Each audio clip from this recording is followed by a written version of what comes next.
Praise the lord. మీ అందరికీ ప్రభువైన యేసుక్రీస్తు నామములో హృదయపూర్వక వందనాలు తెలియజేస్తా ఉన్నాను.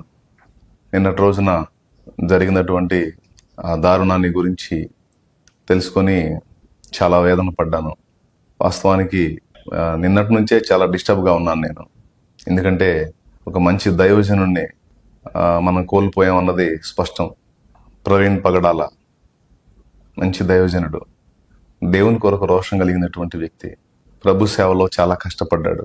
దేవుని కృపలో ఇప్పుడున్న పరిస్థితుల్లో ఇంకా అద్భుతంగా వాడుకల్లోకి వచ్చినటువంటి పాత్రగా కనపడ్డాడు. కానీ ఇలా ఇంత సడన్గా ఇంత దారుణం జరిగిద్దని అసలు ఊహించలేదు. నిన్నటి రోజున ఈ విషయం తెలిసినప్పుడు ఇంకా డిస్టర్బ్ అయిపోయింది నా మనసు. దైవజనుడికి అలా జరగటం, అది పరిశీలిస్తే అర్థమవుతుంది పథకం ప్రకారమే జరిగిన దారుణం అని. అది యాక్సిడెంటల్గా చిత్రీకరించినట్టుగా కనపడుతుంది. అది దుర్మార్గం చేసిన విషయమే అని అర్థమవుతుంది. ఆ ఫొటోస్, ఆ వీడియోస్ చూస్తున్నప్పుడు అది దుర్మార్గం జరిగింది, దైవజనుని పొట్టన పెట్టుకున్నారన్న విషయమే అర్థమవుతుంది. సరే, ఏది ఏమైనా పోస్ట్ మార్టం నివేదిక వచ్చిందాకా మనం ఏది కూడా అంటానికి లేదు కాబట్టి చూద్దాం. చట్టం ఉంది, న్యాయ వ్యవస్థ ఉంది. వాళ్ళు ఎలాంటి సమాచారాన్ని ఇస్తారో అది కూడా మనం కనిపెట్టుకోవాలి. ఆ కుటుంబం చాలా వేదనలో ఉండి ఉంటారు కనుక వాళ్ళ కోసం ప్రార్థన చేయాలి. ఆ కుటుంబం కోసం ప్రార్థన చేయండి. ఆయన ద్వారా నడిపించబడే సంఘాల కోసం ప్రార్థన చేయండి. నేను కూడా చేస్తాను. కానీ అన్ని అనుభవాలు పొందినటువంటి పాత్ర ఆయన. సబ్జెక్ట్ వైడ్గా కానీ, అనుభవాల వైడ్గా కానీ, ప్రేమ విషయంలో కానీ ఆయన గురించి నాకు తెలిసినంత వరకు, అలాగే నేను విన్నదాన్ని బట్టి శ్రేష్టమైన దైవజనుడు. గడిచిన కాలంలో ఒక పర్యాయం ఆయన నేను ముఖాముఖి కలుసుకున్నాం. గంటన్నర డిస్కషన్ కూడా చేసుకోవటం జరిగింది. చాలా మంచి పాత్ర మనం కోల్పోయాం. అది కూడా దుర్మార్గమే జరిగిందనేది అనిపిస్తుంది క్లియర్గా. ఫోటోలు చూస్తే మీకు కూడా అదే అనుమానం వస్తుందండి. ఆయన పడున్న ప్లేసు, ఫస్ట్ ఫోటోలు బయటకు వచ్చినప్పుడు ఆయన ఒక దగ్గర పడున్నారు, బైక్ ఒక దగ్గర ఉంది. కానీ అంతకంటే ముందు ఉన్న ఫోటోలు ఇప్పుడు చిన్నగా బయటకు వచ్చినాయి. వాటిని చూసినప్పుడు అర్థమైపోయింది. ఫస్ట్ అనుకున్నాం యాక్సిడెంటే అయి ఉండొచ్చులే అని, యాక్సిడెంట్గా అయి ఉండొచ్చు, ఏదన్నా ప్రమాదవశాత్తు జరిగి ఉండొచ్చు అనుకున్నాం. కానీ ఆ బయటకు వచ్చిన ఫోటోల్ని చూస్తే పక్కాగా వెంటాడి ఆయన మీద దాడి చేసి చంపి బండిని ఆయన మీద పెట్టినట్టు ఉన్నటువంటి ఫోటో కూడా కనపడతా ఉంది. అలాగే ఆయన గుండెల మీద చూస్తే మరి బూట్ కాలు గుర్తు కనపడతా ఉంది. ఆ డస్ట్, బూట్కున్న డస్ట్ ఆ గుండెల మీద అంటినట్టు అలాగా ముద్ర కనపడతా ఉంది. అది తర్వాత ఆయన పడున్న విధానం, ఆయన మీద నీట్గా బైక్ పెట్టారు అంటే ఒక యాక్సిడెంట్ లాగా చిత్రీకరించడానికి. కానీ అవన్నీ చూసినప్పుడు అర్థమైపోయింది ఇది దుర్మార్గం చేశారు అనేది. సరే, దుర్మార్గం ఎవరు చేసినా చట్టం ఉంది, న్యాయ వ్యవస్థ ఉంది కనుక వాళ్ళు దీన్ని సీరియస్గా తీసుకొని న్యాయం చేస్తారని ఆశిస్తా ఉన్నాను. అటు ఆంధ్ర, తెలంగాణ రెండు గవర్నమెంట్లు కూడా స్పందించాలి ఈ విషయంలో. నాయకులు కూడా స్పందించి దీన్ని తీవ్రంగా తీసుకోవాలి. ఈరోజు ఈ దైవజనుడికి ఇలా జరిగింది, అది కూడా ప్రజలందరిలో మంచి గుర్తింపు ఉన్నటువంటి దైవజనుడు. కొంతమంది అనాథ బిడ్డలను ఆయన చేర్చుకొని వాళ్ళని పోషిస్తూ ఉన్నాడు. ఆయన చేసేటువంటి కార్యాల దాదాపు 10 రకాలు ఒకరోజు ఆయన ఒక వీడియోలో మాట్లాడారు. అన్ని విధాలుగా సామాజిక, ఆధ్యాత్మిక సేవా కార్యక్రమాలు చాలా వాటిల్లో ఆయన పాలుపంపులు పొంది ప్రయాసపడతా ఉన్నాడు. ఏదేమైనా అలాంటి దైవజనుడిని, అలాంటి అనుభవాలు కలిగినటువంటి వ్యక్తిని, దేవుని కొరకు అంత ఆసక్తి కలిగి, అంత రోషం కలిగి, అంతగా తప్పించినటువంటి వ్యక్తిని, మరొక వ్యక్తిని మళ్ళీ ఎప్పుడు చూడగలం?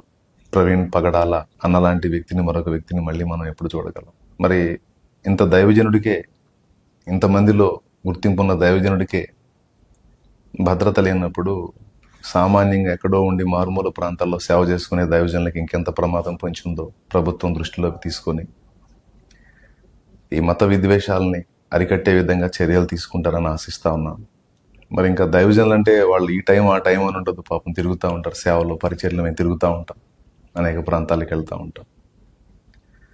ఇలాంటి దుర్మార్గాలు చేసిన వాళ్ళని కనిపెట్టి పట్టుకుని వాళ్ళ మీద కఠిన చర్యలు తీసుకొని, మేము శాంతి కాముకులం, మేము ఎవరిని కొట్టేవాళ్ళం కాదు, తిట్టేవాళ్ళం కాదు, తిడితే తిట్టులు తింటాం, కొడితే దెబ్బలు తిని మౌనంగా వెళ్ళిపోతాం. ఎందుకంటే ప్రభు మాకు నేర్పింది అది సహనం, ప్రేమ, క్షమాగుణం, త్యాగం. కాబట్టి ఇది ప్రభుత్వం సీరియస్గా తీసుకొని ఇలాంటి దుర్మార్గాల్ని అరికట్టాలని ప్రభుత్వాన్ని కూడా విజ్ఞప్తి చేస్తా ఉన్నాం. అలాగే సంఘానికి చెప్తున్నాను, దైవజనాంగం, విశ్వాసగణం అందరికీ ప్రార్థన చేయండి. పోస్ట్ మార్టం నివేదికలో ఫ్రాడ్ జరగకుండా యథార్థంగా రావాలి. దేవుడు ఇందులో జోక్యం చేసుకొని న్యాయం జరిగేటట్టుగా అధికారుల హృదయాలను దేవుడు ప్రేరేపించాలి. దుశ్చర్యకు పాల్పడినటువంటి వ్యక్తుల్ని మరి వారు పట్టుకోవాలి, వాస్తవాన్ని వాస్తవంగా నిగ్గు తేల్చాలి. ఎందుకంటే ఇంత జరిగిన న్యాయ వ్యవస్థ మీద, పోలీస్ వ్యవస్థ మీద నమ్మకం ఉంది మాకు. మా దైవజనులు అందరూ అమాయకంగా మాట్లాడుతున్న మాట అది, మేము మాట్లాడుతున్న మాట అది. ఫస్ట్ దేవుడు, తర్వాత న్యాయ వ్యవస్థ. కాబట్టి ఇది అందరూ పరిగణలోకి తీసుకొని సరైనటువంటి చర్యలు తీసుకొని ఇలాంటి దుర్మార్గాలు మళ్ళా పునరావృతం కాకుండా జాగ్రత్త తీసుకుంటారని ఆశిస్తా ఉన్నాను. అధికారుల హృదయాలను దేవుడు ప్రేరేపించేటట్టు ఆ కుటుంబం కోసం కూడా ప్రార్థన చేద్దాం. సంఘటితంగా ఉందాం. ఎవరి సిద్ధాంతాలు వాళ్ళే, ఎవరి డినామినేషన్ వాళ్ళది.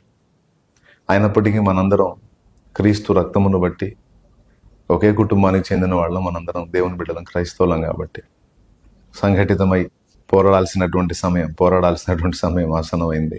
జాగ్రత్తగా ఉండడమే కాదు, జాగ్రత్తగా కలిసి పోరాడాల్సినటువంటి పరిస్థితి కూడా ఉంది. కనుక దృష్టిలో పెట్టుకొని మెలకువగా ఉంటారని మిమ్మల్ని కూడా హెచ్చరిస్తా ఉన్నాను. రండి, చిన్న ప్రార్థన చేద్దాం ఆ కుటుంబం కోసం. ఆ దైవజనుడిని ఆనుకొని ఎంతమంది ఉన్నారో వారందరి ఓదార్పు కోసం, ఆదరణ కోసం ప్రార్థన చేద్దాం. ప్రార్థన. ప్రేమ కలిగిన తండ్రి, పరిశుద్ధుడు అయిన దేవానికి వందనాలు. మా సహోదరుడు, నీ ప్రియ కుమారుడు, మాకు అత్యంత ఆత్మీయుడు పగడాల ప్రవీణను బట్టి నీకు స్తోత్రాలు చెల్లిస్తా ఉన్నాను. నిన్నటి వేళ నీ దాసుని నీ మహిమలో నీకు తీసుకున్నాం. పరిశుద్ధ బైబిల్ గ్రంథంలో నీ కోసం నిలిచినటువంటి పరిశుద్ధులు అనేకులు నా ప్రభువా హతసాక్షి మరణం పొందారు. హతసాక్షుల కవిలలో నీ దాసుని పేరు కూడా చేర్చినందుకు నీకు వందనాలు. నీ దాసుని కూడా ఆ విధంగా నువ్వు గైకొన్నందుకు స్తోత్రాలు. భౌతికంగా ఎడబాటును బట్టి మేము దుఃఖపడుతున్నాం, కానీ నీ కుమారుడైతే చెప్పన్న సఖ్యమును మహిమాయుక్తమైన సంతోషంలో ఉంటాడు, పరిశుద్ధులందరినీ కలుసుకుంటూ ఉంటాడు. కానీ ఆయన కోల్పోయినటువంటి సంఘాలు, కుటుంబం, సేవకులు, విశ్వాసులు, పరిచారకులు అందరూ దుఃఖ సాగరంలో ఉంటారు. వారందరికీ ఆదరణ, ఓదార్పు కలిగించి నెమ్మదిని దయచేయండి. ఈ దాసుని విషయంలో దుర్మార్గంగా ప్రవర్తించిన వారి విషయంలో నా ప్రభా మీరు జోక్యం చేసుకోండి. వారికి ఏ విధమైన తీర్పు తీరుస్తారో మీరు తీర్చండి. అధికారులతో మీరు మాట్లాడండి. ఇందులో న్యాయం జరిగేటట్టు సహాయం చేయండి ప్రభా. దైవజనులకు నీ భద్రత, కాపుదల దయచేయండి నా ప్రభా. నశించిపోతున్న ఆత్మల కొరకు భారంతో పరిగెత్తుతూ ఉంటారు. తోడేళ్లు ఎక్కడ దొరుకుతారా చీల్చివేద్దామన్నట్టుగా అమాయకపు గొర్రెల్లాంటి నీ పిల్లల్ని చీల్చివేయటానికి నాయన ఉన్మాద తోడేళ్లు కాచుకొనే ఉంటాయి. వాటి చేతుల్లో, నోళ్లలో పడకుండా కాపాడండి. నీ నామానికి మహిమ తెచ్చుకోండి. ముఖ్యంగా నీ దాసుని కోల్పోయిన కుటుంబం చాలా వేదనలో ఉండుంటుంది ప్రభు. ఆ కుటుంబాన్ని ఆదరించి ధైర్యపరచండి. మాకు రేపు ఉంది అన్న నిరీక్షణ ఉంది. ఆ నిరీక్షణ ఆ కుటుంబాన్ని కూడా దయచేయండి. ఆ మిగిలిన పరిచర్య అంతటి నీ దాసుడు విడిచిపెట్టిన పరిచర్య అంతటిని కూడా నెరవేర్చడానికి నీ బిడ్డలకు సామర్థ్యం దయచేయండి. సమర్థులైన వ్యక్తుల్ని లేపండి. ప్రభుతో జ్ఞాపకం చేసుకుని ప్రార్థనగా ఇక్కుని జవాబు దయచేయండి. నీ దాసుని విషయంలో పోరాడిన ప్రతి దైవజనుడిని విశ్వాసిని, సేవకుడిని, సేవకురాలిని, పరిచారకులు అంటున్నాయి, విశ్వాసులు అంటున్నాయి, అందరిని బట్టి నీకు వందనాలు. ఎవరి గళం వారు వినిపించారు, ఎవరి వంతు వారు పోరాడారు, వారందరిని బట్టి నీకు స్తోత్రాలు ప్రభువా. ఇందులో ఇక మేము చేయదగ్గది ఏదో మేము కూడా చేయటానికి మాకు చైతన్యం, పురికొల్పు దయచేసి మా ఈ ప్రార్థన గైకొని నీ కుమారుడికి జరగవలసినటువంటి అంతిమ సంస్కారం ఆశీర్వాదకరంగా జరిగించి నీ నామానికి మహిమ, ఘనత, ప్రభావాలు పొందను. యేసు పరిశుద్ధ నామంలో ప్రార్థించి వేడుచున్నాం తండ్రి. ఆమేన్, ఆమేన్. మీ అందరికీ వందనాలు. దైవజనుడి కుటుంబం కోసం ప్రార్థన చేయండి. మంచి శ్రేష్టమైన పాత్ర. ఆ పాత్ర విలువ నాకు తెలుసు, అందుకే ఇంత బాధపడతా ఉన్నాను. దేవుడే తీర్పు తీరుస్తాడు, న్యాయం చేస్తాడు. దైవజనుడికి జరిగిన దుర్మార్గం తలపెట్టిన వాళ్ళకి నా దేవుడే తీర్పు తీరుస్తాడు. ప్రార్థన చేయండి. అందరికీ వందనాలు. సెలవు.